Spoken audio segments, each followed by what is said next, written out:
സ്ഥാനാർത്ഥിയെ പ്രഖ്യാപിച്ചതിലൂടെ ആവേശത്തിലാണ് LDF. M Swaraj സ്ഥാനാർത്ഥിയായതോടെ ആവേശം ഇരട്ടിയായി. CPM നിലമ്പൂർ ഏരിയ കമ്മിറ്റി ഓഫീസിൽ നിന്നും പ്രകടനം നഗരത്തിലേക്ക് നടന്നു. ഡിവൈഎഫ്ഐ പ്രവർത്തകർ LDF സ്ഥാനാർത്ഥിയുടെ പ്രചാരണ ബോർഡും നഗരത്തിൽ സ്ഥാപിച്ചിട്ടുണ്ട്. നാളെ സ്വരാജിന് സ്വീകരണമൊരുക്കും നിലമ്പൂർ. PV കുട്ടൻ തത്സമയ വിവരങ്ങളുമായി ചേരുകയാണ്. കുട്ടൻ, വലിയ ആവേശത്തിൽ സ്ഥാനാർത്ഥി പ്രഖ്യാപനത്തിന് പിന്നാലെ മണ്ഡലം മാറിയിരിക്കുന്നു. എങ്ങനെയാണ് LDF ക്യാമ്പിലെ പ്രചാരണ രീതികൾ?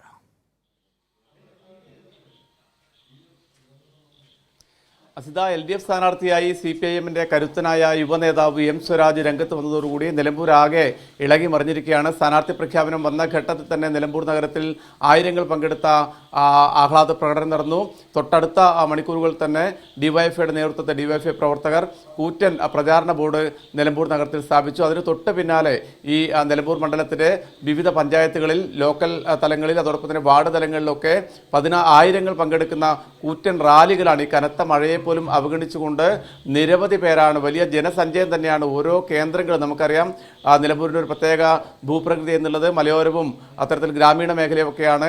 ഇവിടങ്ങളിലൊക്കെ കനത്ത മഴയെ, പ്രതികൂല കാലാവസ്ഥയൊക്കെ അവഗണിച്ചുകൊണ്ട് ആയിരങ്ങൾ ഒഴുകിയെത്തുക. ഇതൊക്കെ മണിക്കൂറുകൾക്കുള്ളിൽ നടന്ന പ്രകടനങ്ങളാണ്.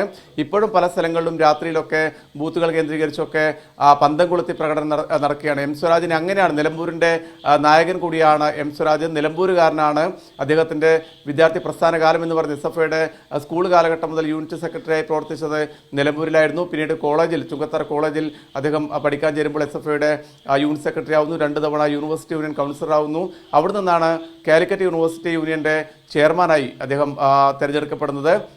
പിന്നീട് SFIയുടെ മലപ്പുറത്തിൻ്റെ ജില്ലാ ഭാരവാഹിയാവുന്നു, സംസ്ഥാന സെക്രട്ടറി ആവുന്നു, ഡിവൈഎഫ്ഐയുടെ സംസ്ഥാന പ്രസിഡന്റും സെക്രട്ടറിയുമാവുന്നു, MLA ആകുന്നു. അതോടൊപ്പം തന്നെ CPIM-ന്റെ ഏറ്റവും പ്രധാനപ്പെട്ട കമ്മിറ്റികളിലേക്ക്, സംസ്ഥാന കമ്മിറ്റിയിലേക്കും സെക്രട്ടറിയിലേക്കും ഈ ചെറിയ പ്രായത്തിൽ തന്നെ തെരഞ്ഞെടുക്കപ്പെടുന്നു. അദ്ദേഹം വിദ്യാർത്ഥി നേതാവായിരുന്ന ഘട്ടത്തിൽ UDF സർക്കാരിൻ്റെ വിദ്യാഭ്യാസ കച്ചവടത്തിനെതിരെ, അതോടൊപ്പം തന്നെ സ്വാശ്രയ നയങ്ങൾക്കെതിരെ അതിശക്തമായ പോരാട്ടം കേരളത്തിൽ അങ്ങോളം ഇങ്ങോളം അലയടിച്ചിരുന്നൊരു ഘട്ടം കൂടിയായിരുന്നു. സ്വാശ്രയ സമര ഘട്ടത്തിലൊക്കെ അദ്ദേഹം ദീർഘകാലം ജയിലിൽ കിടന്നൊരു സാഹചര്യമുണ്ട്. മികച്ച വാഗ്മിയാണ്, നല്ല ഒരു എഴുത്തുകാരൻ, നല്ല സർഗധനായ എഴുത്തുകാരൻ കൂടിയാണ്, വായനക്കാരനാണ്, ദേശാഭിമാനിയുടെ റെസിഡന്റ് എഡിറ്ററാണ്. അത്തരത്തിൽ വളരെ വിപുലമായ ഒരു പ്രൊഫൈലുള്ള ഒരു യുവജന നേതാവാണ് എം സ്വരാജ്. നിലമ്പൂരുകാരൻ തന്നെയായ അദ്ദേഹത്തിന്റെ സ്ഥാനാർത്ഥിത്വം ഈ നാട് വളരെ ആവേശത്തോടു കൂടിയാണ് ഏറ്റെടുത്തിരിക്കുന്നത്. സംഘടനാപരമായി വളരെ നേരത്തെ തന്നെ വലിയ ആവേശം LDF ക്യാമ്പിൽ സ്ഥാനാർത്ഥി പ്രഖ്യാപനത്തിന് പിന്നാലെ ഉണ്ടാകുകയാണ്.